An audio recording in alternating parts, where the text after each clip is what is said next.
neuranato, ¿sí o no? Hay neuranato, entonces ustedes ya están ya torres en eso, inclusive ya dan más perfil que yo en neuroanatomía. Entonces lo que vamos a mirar acá es más que todo cómo funciona el cerebrito. Y así que acá tiene algunas partes, digamos que ahí viendo imágenes ahí para que ustedes comenten. Ya el sistema nervioso, ¿no? Ya siempre tenemos el eje sensitivo y el eje motor, y vamos a ver de parte de lo que es el eje motor, ¿no? Esquelético. Y también la próxima clase, que vendría a ser el día miércoles, vamos a ver el sistema autonómico también, justo para terminar todo lo que es el eje motor. Para que estemos listos ya para iniciar el eje sensitivo con la parte inicial de lo que es el sistema nervioso, ¿no? Sigamos avanzando. Entonces, dentro de lo que es la porción sensitiva, bueno, ya todos sabemos ya desde el colegio, nos han dicho todos los órganos de los sentidos, cualquier tipo de corpúsculo, cualquier tipo de sensación, ya sea de frío, calor, dolor, presión, todo se va a ir prácticamente por nuestra médula y va a ir justamente a focalizarse en la parte superior. Es por ello que la parte de evaluar cuando hablamos de la sensibilidad es prioritaria en el examen neurológico. Cuando ustedes ya han hecho la mayoría práctica, ¿sí o no? Han visto los martillitos. ¿Qué tienen los martillitos? ¿Saben que el martillito tiene otras cositas más? Como un clavito y cepillito. Tiene un clavito, ¿no? Tiene como una hojita y tiene también como Cepillito. un cepillito. Justamente ¿para qué va a ser? Uno va a ser para proporcionar dolor, un dolor exagerado, y otro va a ser para proporcionar sensibilidad. Pues alteraciones, ya sea a nivel medular, porque vamos a mirar alguna lesión medular, o a nivel central, a nivel del encéfalo, van a llevar consigo alteraciones justamente en la percepción del dolor. Y nos van a guiar, ya sea a nivel sensitivo, a qué nivel está la lesión, ¿no? Entonces, para ello eso sirve, ¿no? Entonces, no lo usamos como tal ese martillito, muy aparte ya para lo que es los reflejos. Seguimos avanzando. Cuando también nosotros tenemos todo va a ir por nuestra parte de lo que es la médula espinal. El problema también se da cuando hay lesiones segmentales de la médula espinal, que vamos a investigar después, y también cuando hay el problema de sección medular. ¿Han escuchado la parte de sección medular? Al final lo vamos a hablar un poquito más, ¿no? Cuando hay un accidente, cualquier traumatismo va a cortar prácticamente esta médula, hay una serie de problemas, una disregulación de tonos, solamente por ello no. También cuando comienza a morir, nuestro cerebrito también va a generar todo este tipo de cosas. Al final ya llevamos todo el tipo de información hacia nuestro encéfalo, la médula, o si no nuestro encéfalo, él va a ser prácticamente el centro integrador y nos va a dar una respuesta motor. La clásico es el efecto motor al nivel de la fibra muscular. Ya saben que cuando ustedes están evaluando lo que es los reflejos, los tendinosos, han estado evaluando prácticamente un arco reflejo. Pero solamente la información llega a la médula, no. También hay haces que van a ir hacia la parte central para ser conscientes de muchas veces de nuestro comportamiento. Es por ello que cuando hemos estado haciendo la práctica de reflejos, decían, no me sale, golpe, moreteaba la espina y no va a salir. ¿Por qué? Porque de alguna otra manera estamos haciendo consciente justamente ese hecho de que tiene que salir, y de momento de ser consciente, ya, literal prácticamente, anulamos un arco reflejo, ese arco reflejo. ¿Estamos de acuerdo? Eso ya también lo hemos visto. Entonces, esta parte motora vamos a verla, ¿no? Desde la parte inicial, desde la placa neuromuscular hasta la parte de lo que es el arco reflejo, todos los haces que van hacia la parte del encéfalo, pasando por el tronco encefálico, a nivel de la parte de la corteza motora, y también su relación con los ganglios basales. Ahí, cuando vamos a analizar toda esa parte, vamos a llegar a la etiología de múltiples enfermedades, como lo que es el Parkinson, o otro tipo de enfermedades que vamos a ver. ¿Qué vamos a mirar? Lo que es el sistema autónomo. Y entonces hablamos del sistema autónomo, ustedes ya se lo saben de memoria, ¿sí? Vamos a hablar de cardiología, la parte simpática siempre para activar, parasimpática para relajar, ¿no? Eso va a ser justamente cuando hablemos de lo que es la sección medular, lo que es el shock medular. Cuando hablemos del shock medular, vamos a ver que todas estas cositas van a alterarse y eso lleva consigo una serie de patologías y complicaciones de tus pacientes. Hablamos de priapismo, cuando hemos hablado de neurología de la fase anterior. Ahora hablaremos, por ejemplo, de lo que es la vejiga neurogénica. ¿Me han escuchado la vejiga neurogénica? Los pacientes, como tienen la evacuación, por ejemplo, de la vejiga, tanto gobernado por la parte de lo que es simpático y parasimpático, cuando hay una lesión justamente de este sistema autonómico o cuando hay una sección medular, lo que va a generar es que no hay un adecuado vaciamiento de la vejiga. ¿Y qué va a pasar? Que muchas veces va a haber retención de orina o también fuga de orina bruscamente. Entonces, esas retenciones de orina permanentes en esos pacientes neurológicos, no solamente por sección medular, sino por cualquier una ACV o una meningitis inclusive puede llevar a ello, ¿qué va a generar? Que tengamos gran cantidad de orina acá sin evacuarse, y una orina sin evacuarse a nivel de la vejiga, ¿qué nos puede llevar?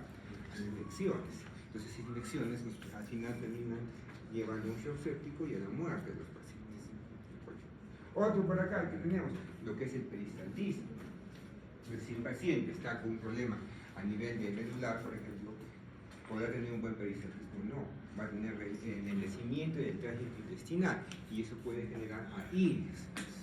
La alimentación de los pacientes es también especial, porque si no le damos de comer, el paciente se desnutre. Si el paciente no tiene fuerza muscular, no tiene nada, es un círculo vicioso que al final lleva a la muerte de los pacientes. Esto va a estar bastante relacionado cuando hablamos del sistema autonómico. Entonces ya nosotros vamos a entrar a la parte de lo que es la función motora de la médula espinal. Lo que están hablando en lo que es prácticas. En prácticas han evaluado los reflejos espinales. ¿Qué reflejos han evaluado? El patelar, el mediano, el bicipital, el bicipital. Entonces, al igual que yo les he hecho en la parte de prácticas a mis compañeros de ustedes, igual ustedes tienen que hacer un cuadrito, ¿ya?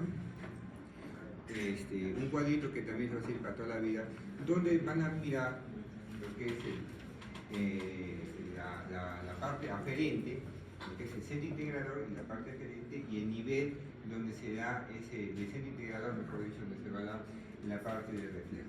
El clásico ejemplo va a ser el reflejo rotuliano, ¿no? O el patelar. ¿Dónde es el centro integrador de ese reflejo? L2, L3, L4, ¿no? El otro dice que L3, L4. Ese nivel siempre les van a preguntar y va a ser prioritario para poner una serie de patologías en el nivel.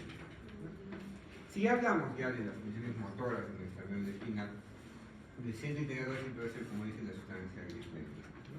Y eso ya saben ustedes por anatomía, no hay nada que hacer. ¿Qué vamos a tener? Motoneuronas anteriores y lo que son las interneuronas, ¿no? Motoneuronas anteriores. ¿Qué quiere decir? Acuérdense que todos sentimos por la parte de atrás, siempre dice, ¿no? Entonces la rama sensitiva va a ir por la parte del brazo posterior, va a llevar la información. ¿Y qué información va a llevar? Justamente sensibilidad. ¿De dónde va a ser sensibilidad? Estamos hablando del músculo, de la parte muscular, ya sea del uso muscular o del aparato tendinoso de Golgi. ¿Cuál va a ser la intención de llevar esa sensibilidad? Para poder tener un músculo adecuadamente trófico y además con un tono especial y que responda rápidamente a cualquier variación de longitud, de presión o de cualquier alteración en nuestro musculito. Es por eso que cuando ustedes han hecho la presión, la percusión a nivel de nuestro tendón, ¿qué han hecho ahí? Una variación de la longitud. Y esa variación de longitud lo que va a generar es una rápida respuesta para compensar esa sensación que siente el músculo que está perdiendo o que se está estirando, o que si pasaría que hay un estiramiento del músculo y no lo compensamos, ¿qué va a pasar con nosotros? Nos vamos a caer. Entonces, de otra manera, esa es la forma de actuar en nuestra neurona. Pues si hablamos de las motoneuronas anteriores, como dice Marta en las clases anteriores, ahí tenemos dos tipos de fibras, ¿no? Las fibras alfas, las fibras gamma. Estas alfa, como dice, van a ir a la unidad motora, en el músculo, y al final van a ser responsables prácticamente de la contracción de nuestro músculo. Y la gamma, como dice, fibras intrafusales, mejor dicho, van a estar relacionados con el uso muscular. Este uso muscular, ¿a qué se va a encargar? Justamente de todo. Y eso va a estar relacionado estrictamente con la marcha, inclusive con la carrera o algunas actividades posturales que nosotros tengamos que realizar. ¿Quién es la más abundante? Obviamente la parte alfa, ¿no? La gamma va a ser más o menos un 31%, un poquito menos, pero sí son importantes. ¿Y quién va a estar relacionado a estas fibras intrafusales? Justamente con el uso muscular. Cuando hemos hecho la parte del reflejo patelar, por ejemplo, aquí hemos estado estimulando justamente a estas fibras que van a llevar información justamente para la contracción y poder de alguna otra manera hacer compensar esa pérdida de longitud que tienen estos músculos. En la parte de lo que son las interneuronas, que vemos ahí las interneuronas, justamente van a ser lo clásico que tenemos cuando hay un reflejo patelar, por ejemplo, como está hablando, es que viene acá la sensitiva, viene acá y de frente se va a hacer una sinapsis con una neurona, ¿no? De frente. Entonces prácticamente sería una monosinapsis. Pero todos los reflejos son monosinápticos, no. También va a haber reflejos que van a tener unas interneuronas que van a servir justamente ¿para qué? Para llevar información al otro lado, que vamos a mirar cuando vemos el reflejo flexor, o también hacia la parte superior, hacia la parte del encéfalo, para hacer consciente justamente la parte de estos reflejos o la parte de estos movimientos. Como son más abundantes que las motoneuronas, obviamente, mayor cantidad acá, que van a hacer relación entre las neuronitas, son más excitables, ¿no? Y tienen una función integrada, ¿no? La mayor cantidad de información sensitiva pasa por las interneuronas. No solamente para hacer un marco reflejo, sino para ser consciente y hacer voluntario muchos de estos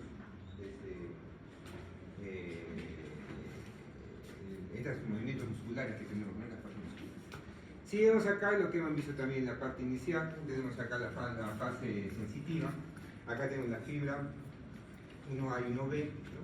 que va a llevar la información sensitiva tanto de lo que es el uso muscular o también del órgano tendinoso-ergóide, lo va a llevar hacia la parte posterior y ahí justamente ingresa. Y acá tenemos la parte de la conexión. De frente vamos a tener la parte de la motoneurona alfa y la gamma. Esta gamma donde va a ir justamente a la parte del uso muscular y la motoneurona alfa donde va a ir prácticamente a todas las fibras musculares que tenemos acá, ¿no? Y al final va a activar la contracción muscular. Sigamos ahora. Entonces, si hablamos ya de los músculos, de los receptores sensitivos musculares, ¿no? Ahí tenemos el uso muscular y el órgano tendinoso-ergóide, los dos principales, ¿no? El uso muscular, como dice muscular, ¿dónde va a estar? Prácticamente en el músculo. Y si hablamos de tendinoso-ergóide, va a estar generalmente en el tendoncito. Entonces, en el tendón, ¿qué va a recibir? Justamente, va a recibir tensión. Entonces, si esa tensión, entonces, ¿a qué va a responder? Justamente a cambios en la tensión de este músculo, ¿no? Y lo que es la parte del uso muscular va a responder ¿a qué? A lo que es la longitud y la velocidad de variación justamente de esta longitud. Si hablamos ya de los usos musculares, lo que es la verificación de la longitud, tenemos ahí una variación, una sensibilidad de lo que es estática y otra sensibilidad de lo que es dinámica. Cuando hablamos de estática, ahí tenemos terminaciones primarias y secundarias. Si acá tenemos nuestro uso, acá en esta parte, tenemos terminaciones primarias y terminaciones secundarias. La terminación primaria, va a ser principalmente para variaciones, la velocidad de variación, mejor dicho, cuando estamos hablando de algo dinámico. Entonces, en un reflejo, por ejemplo, que hemos dado un golpe, hay una variación rápida hacia la longitud. Entonces, ¿quién va a estar actuando principalmente ahí? Una terminación primaria, que nos va a dar una respuesta dinámica a esto, ¿no? En cambio, cuando ya la persona esté prácticamente en sedestación, esté que se llama parado, vamos a tener ahí terminaciones primarias y secundarias porque vamos a tener un estímulo estático, ¿no? Y lo que es la parte tendinoso-ergóide, como hemos dicho, es la parte de lo que es la tensión. Para acá vemos la longitud y acá vemos la tensión. Entonces, cuando nosotros, ya va a venir en el examen va a venir justamente eso, ¿no? Acuérdense que los usos musculares, ¿para qué van a servir justamente? Para verificar la longitud. Y los órganos tendinoso-ergóide, ¿para qué va a servir? Para ver la tensión. ¿Sería importante verificar la tensión muscular? ¿Por qué? ¿Qué puede pasar si no regulamos la tensión? Puede haber fracturas por abulsión. A ver, ustedes van a hacer la parte de traumatología. Hay fracturas que justamente cuando aumentamos la tensión en nuestros tendones va a generar una fractura, va a dar un poquito más de hueso y se desgarra. ¿Alguna vez han visto eso? Vamos a mirar, para que vayan a ver.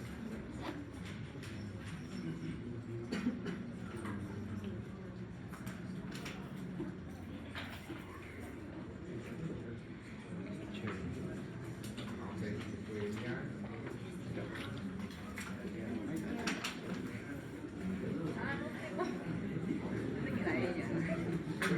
acá. Hay tanta la tensión muscular de esta persona, ya ha pasado, se ha fracturado y ha jalado prácticamente el tendón del sitio de inserción. En acá, sitio de inserción. Otra vez vamos a ver por acá.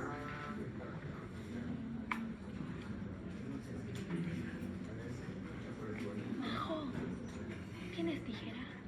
Igual de acá. Miren, han visto, ¿no? Miren. Es de acá. Es de acá este pedacito, ¿cierto? ¿Qué ha pasado? Hay tanta tensión muscular que ha pasado que se ha desgarrado prácticamente y ha jalado un pedazo prácticamente del lugar de inserción del tendón, por ejemplo. ¿Tan duro es el tendón? Claro. Por eso es importante regular la tensión, porque esas fracturas, por ejemplo, acá hay una del tendón de Aquiles, por ejemplo. A un tío le robaron y le cortaron el talón de Aquiles. Yo tuve estaba buscando la parte ya creo. Ese es tu Creo que me quedo mal, creo que me quedo cojo. Tanto es la tensión que ha jalado un pedacito Yo me corté esto, de acá, esta parte de toda la acá, pierna, y uno de los músculos se remangó. y acá se ha desgarrado esta parte de inserción. Entonces, para eso sirve, ¿no? Entonces, en la práctica sirve para ello, ¿no? Para poder compensar. ¿Quiénes tienen más riesgo de ello? Los que hacen, los que levantan pesas, los que hacen deportes extremos, generan ese tipo de problemas. Entonces, al final de cuentas, como dice como siempre dicen los antiguos, lo que natura no da, Salamanca no presta. ¿Hay escuchado ese término? No. Lo que natura no da, Salamanca no presta. ¿Qué quiere decir? Nuestro cuerpo, nuestro diseño, nuestro cuerpecito, muchas veces está destinado a una contextura muscular, a una forma ya establecida. Cuando nosotros exageramos, cuando nosotros hacemos un sobreesfuerzo, si bien es cierto el cuerpo, por la parte que hemos visto de la compensación y también de la aclimatación, el cuerpo va a resistir, pero puede ser que no estamos diseñados para ello. Yo tengo un compañero, por ejemplo, que es para siempre comentado, que estamos hablando de la parte medular, es chatito, así chiquitito nomás. ¿Ya? Le gusta alzar pesas. Tanto alzar pesas, yo lo veo más chatito. Dos, ¿qué ha pasado con el joven? Ha generado lesión a nivel radicular. Entonces, eso también vamos a ver en la próxima clase. ¿Qué quiere decir? Que tanto alzar pesas los cuerpos vertebrales han disminuido de tamaño, la parte de los forámenes de salida de las raíces nerviosas se han obstruido y han hecho presión a nivel de sacro. Y entonces él vino con un dolor que no se podía parar. Un dolor que venía de la parte posterior hacia toda la parte posterior de la pierna. Con dolor gritando, ay, no puedo caminar, no puedo caminar. ¿Qué había pasado? Que había hecho prácticamente una hernia de un rostro y había hecho una compresión medular. ¿En qué sitio? Más o menos en L5. Entonces, ¿qué ha pasado con este joven, con este compañero? Dice, no, voy a irme a hacer mi terapia. ¿Cuál sería la terapia? Hacer la descompresión. ¿Cómo es la descompresión? La han jalado como a tu pajamar. Le hacen descompresión. Hasta ahí así que da resultado. Y al final ahora sigue haciendo pesas. ¿No? ¿Cómo se llama eso que levantan pesas? Power line. Ya, bueno. Entonces, se ha aclimatado y se ha aclimatado, bueno. Pero como yo siempre le comento, ¿qué será de su vida? Cuando sea viejito. Eso va a pasar. Después, ¿qué va a pasar? Si su columna ya es con puros flojitos. Entonces, si bien dicen, no, mira, acá tenemos personas mayores que siguen levantando, pero acuérdense, son otra contextura, es otra realidad. Entonces, tengan siempre cuidado, metemos a hacer deportes sin cuidado y al final terminamos mal. Sigamos avanzando. Entonces, ¿qué va a venir el examen? Esto es acuérdense, el uso muscular, ¿a qué va a responder? A tanto a longitud como a velocidad de variación. En la velocidad de variación, ¿quién está en la cabeza ahí? Terminación primaria. Y lo que es la longitud secundaria y primaria. ¿Ya? Entonces, llenaba terminación de Golgi, ¿para qué va a servir? Para cambios en la tensión muscular. claro, la tensión de ratón del tendón. Ya vamos avanzando. Entonces ahí viene la parte de lo que es el ejercicio miotáctico, ¿no? Lo que hemos hecho de lo que es la parte del ejercicio. Y tenemos ahí que puede ser un ejercicio dinámico, una parte dinámica y una parte estática. La parte dinámica, como se opone a cambios súbitos de longitud. Cuando ustedes han hecho la percusión bruscamente, ¡tan! Así, ¿qué ha pasado? Ha habido un cambio de la longitud. Ese cambio de longitud ha generado por una terminación primaria que hemos estado viendo, ¿no? Cuando es algo de velocidad de variación, tenemos una terminación primaria que va a estar ahí implicada. Entonces, acá si es algo dinámico, pues es un cambio, una variación. ¿Y quién va a estar implicada? La terminación primaria, ¿no? Como si se opone a cambios súbitos de longitud. Rápidamente ha respondido. Pero también viene la parte estática, como dice, mantiene una contracción constante, tanto porque va a ser usada la terminación primaria y la terminación secundaria. ¿Para qué sirve esta parte? Cuando hemos hecho la parte de los golpecitos, no han hecho el golpecito, han generado una contracción y se mantiene contraído. ¿Para qué? Para mantener, digamos, el tono muscular. El problema es, por ejemplo, acá que nos habla, cuando ya no hay esas terminaciones, se denerva esa parte y comienza a contraerse, y como son por pulsos, el impulso nervioso comienza a tener como un clon, ¿no? Comienza a tener múltiples contracciones. Entonces, eso se mira cuando ustedes han hecho la parte del reflejo, no, ¿sí? Han hecho la parte del reflejo arteriano, han hecho la percusión, ha habido una contracción y el músculo ha quedado ahí, prácticamente contraído. ¿Para qué? Para mantener justamente la longitud. Ha habido una contracción permanente. Cuando hay este tipo de complicaciones, cuando no hay estas fibras, terminaciones que van a compensar y van a regular esta contracción, comenzamos a tener inclusive hasta con un similar a cloro. Entonces, es lo que han hecho en práctica.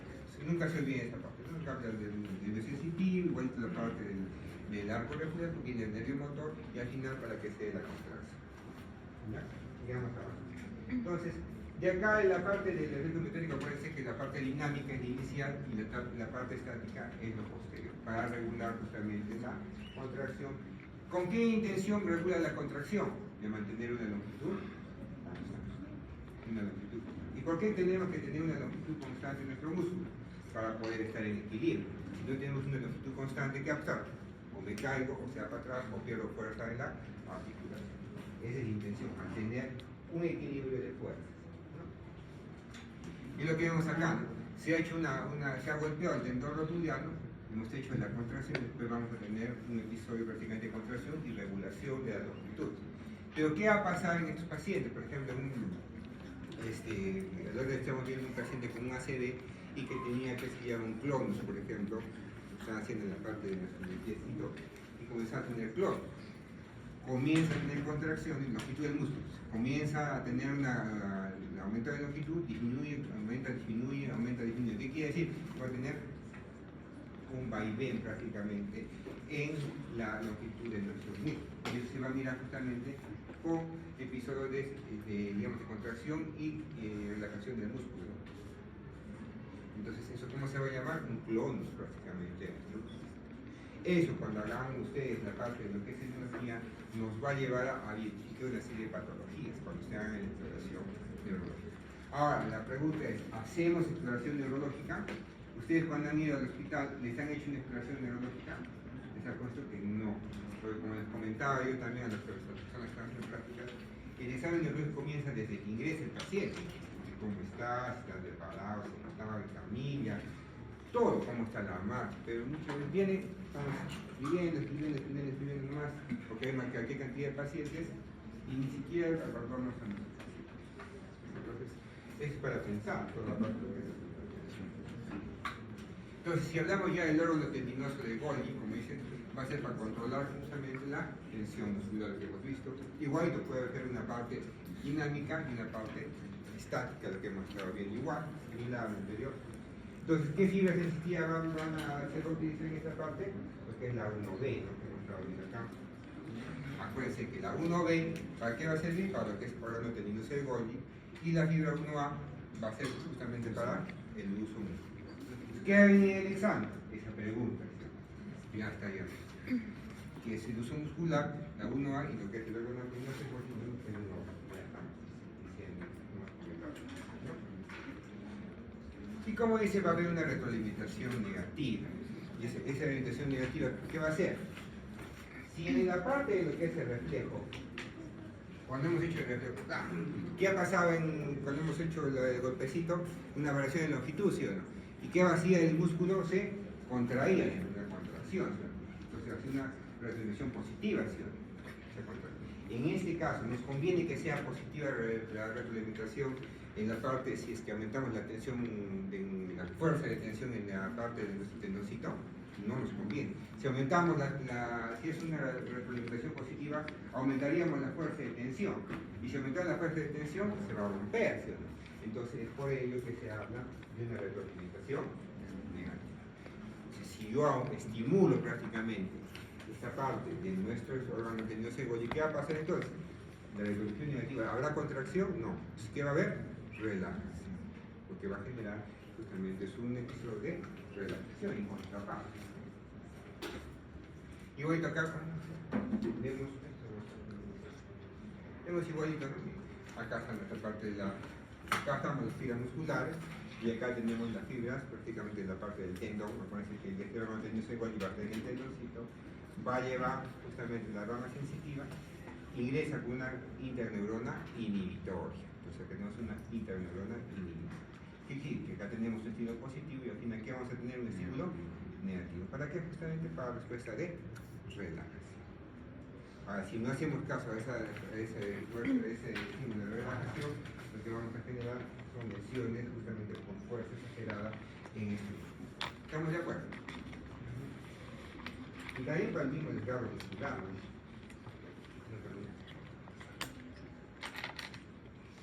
Entonces, como hemos dicho, en la parte de la función del uso muscular del órgano tensivo va a ser una función motora de la médula, ¿no? Nuestro principal. Va a llevar información al cerebelo también, y obviamente también a la parte central, a la parte neurológica central, a la parte de lo que es el encéfalo para ser consciente esta parte. Y también información al tronco y áreas motoras del encéfalo.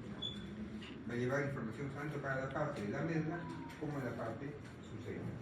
Lo importante es que en muchos de estos casos también, tanto el órgano tendido y esa parte, viene implicado con lo que es el dolor.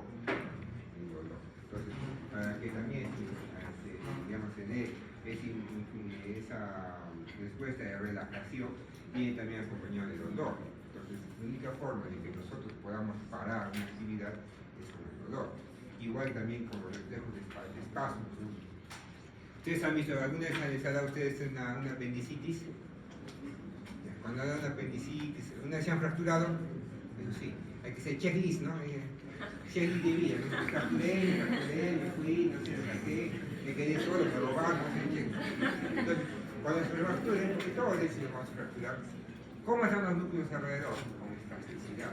Y ese reflejo también de espasticidad es un reflejo medular, ahí te vamos a mirar. ¿Cuál va a ser la intención de ese reflejo? De protegernos, de que no hagamos mayores fuerzas, de que se quede quieto ahí prácticamente la fractura. ¿Qué más que genera? Que tiene una tumefacción, se inflama, ¿sí o no? Y esa inflamación es prácticamente similar a una férula que se llama natural que se está realizando. Y el dolor obviamente es importante, ¿para qué? Para que no movamos, pues, para inmovilizar justamente eso. Es lo que pasa también con la parte de la apendicitis. Cuando está con una apendicitis, cuando está con una peritonitis, eso van a hacer con la gran semiología. ¿Qué va a decir? El abdomen en tabla. ¿Y por qué este abdomen en tabla? Está duro el abdomen, con dolor, justamente. ¿Por qué? En respuesta a una espasticidad muscular refleja, que es un reflejo medular. ¿Para qué? Para proteger la parte del músculo. ¿Por qué? Porque está con una infección. Y con dolor, justamente, para poder, de alguna manera, que salga, ¿no? Toda esa parte de la pus interna, de la pus que sea de la peritonitis que está generando este problema. Entonces, después ahora pasamos a la parte de lo que es reflejo flexor y reflejo de reflejo. El clásico ejemplo, ¿no? Que cuando estamos ahí caminando, nos tocamos con algo caliente, o una espina, o una rosita, que entonces nosotros hablamos la mano bruscamente, sin pensar, ¿no? Sin pensar. O ustedes piensan antes de retirar, esto que me está doliendo, no. Rápidamente. Entonces, y bastantes veces también ocurre que ustedes van a la casa, llegan y se ven cortados o se ven arañados. ¿Por ¿Qué ha pasado? ¿Cuándo me he cortado? Si no me he peleado con él, no me Entonces, esos reflejos muchas veces son inconscientes, pueden ser voluntarios sí, pero muchos de ellos son involuntarios, ¿no? Dice el reflejo flexor y el reflejo de retirada. Flexor, ¿por qué? Porque si estoy tocando algo caliente, por ejemplo, con la clásica, no voy a ir a tocar la ollita, la tetera, agarro bruscamente, rápidamente la tetera y está caliente, esa sensación de dolor, de que me estoy quemando, va a ir rápidamente a la parte sensitiva y lo que va a generar es, como dice, un reflejo de excitación en la parte flexora, en la parte flexora y inhibición en la parte flexora. ¿Qué quiere decir? Rápidamente voy a retirar el ¿estamos de acuerdo? Entonces, pero rápidamente se va a dar con el reflejo flexor. Pero acá viene la parte del reflejo extensor cruzado. Y este reflejo extensor cruzado lo habla de que la otra extremidad, la extremidad contralateral, lo que va a pasar es al revés. Si acá, por ejemplo, aquí es nuestra manito, ¿no? Este vendría a ser ¿quién? El bíceps y este vendría a ser el tríceps. El bíceps es contracción, la flexión. El tríceps va a ser inhibido, ¿para qué? Para que se pueda generar una extensión, ¿no? Para que se genere esta parte. Retiro rápidamente. Pero acá, en el otro lado, en la parte contralateral, va a ser diferente, ¿no? En este lado, ¿qué vamos a tener? Excitación, lo que es esta parte de inhibición. ¿Con intención de qué? De que yo estire prácticamente mi brazo. Lo que dice el libro siempre lo que nos dice, nos comete el libro es un momento que yo retiro y esta parte del brazo va a ser una extensión. ¿Con intención de qué? De tirar nuestro cuerpo para retirarnos de la noxa. Con esa intención. Si yo retiro, este se estira prácticamente rápidamente con intención de qué? De que pueda retirar todo nuestro cuerpo justamente de esa noxa, rápidamente. Dentro de la parte de lo que es el reflejo flexor, de esta parte de acá, tenemos dos cosas, ¿no? La vibración del estímulo y la que es la post-descarga. ¿Qué quiere decir? Cuando yo retiro rápidamente mi mano, ¿rápidamente tiene que regresar a la normalidad? No. Si yo retiro es porque como un ratito retiro mi manito, justamente ¿para qué? Para que en unos segundos que no siente ese dolor o que retire del fuego o retire del dolor que me está generando. Entonces yo retiro justamente y se mantiene este estímulo ¿para qué? Para que tengamos unos segundos justamente para poder liberarnos de esa noxa. Y la post-descarga, como dice, mantiene alejado por un tiempo más la parte de la noxa. Como he dicho, mantiene lo que es la contracción, mantiene la flexión. Entonces, ¿por qué va a servir entonces esta post-descarga? Tanto en la parte de lo que es el tensor como en la parte de lo que es el flexor, justamente para mantener más tiempo alejado, que se llama de la noxa, a nuestra extremidad. Para eso va a servir. ¿Qué más tenemos que ver acá? Que para qué también se tiene que dar un tiempo, digamos, prudencial, de que esté alejado prácticamente el cuerpo de esa noxa, para que llegue la información a nuestra cabecita. ¿Y para qué llegará la información a la cabeza? Para que sea consciente, y yo sea consciente, estoy quemando y tome una acción determinada, haga un movimiento complejo, ya no simplemente de flexión, sino de toda la musculatura del cuerpo, para que yo pueda retirarme de esa noxa. Y es lo que pasa, ¿sí o no? Cuando ustedes están ahí, que se retiran, y después, ¿qué pasa? Y se retiran rápidamente de ese lugar. Ese retiro de ese lugar es algo ya consciente. La primera acción, simplemente dejar o tirar las cosas, es algo inconsciente y voluntario. ¿Por qué las tiras del plato? Muchas veces pasa eso, no quiere tirar su platito de comida, lo botan rápidamente quemado. Muchas veces son faquires y saben, no, porque simplemente van a hacer las acciones del flexor. ¿Qué va a venir en el examen? Justamente, ¿para qué sirve esta post-descarga? ¿Para qué sirve la post-descarga entonces en estos reflejos? Para poder mantenernos alejados de la noxa un tiempo, ¿no? Y mantiene prácticamente el estímulo de contracción, en este caso de la fuerza. Ya vamos avanzando. Y acá vamos a darnos una pausita. Ya, una pausita entonces, para hablar de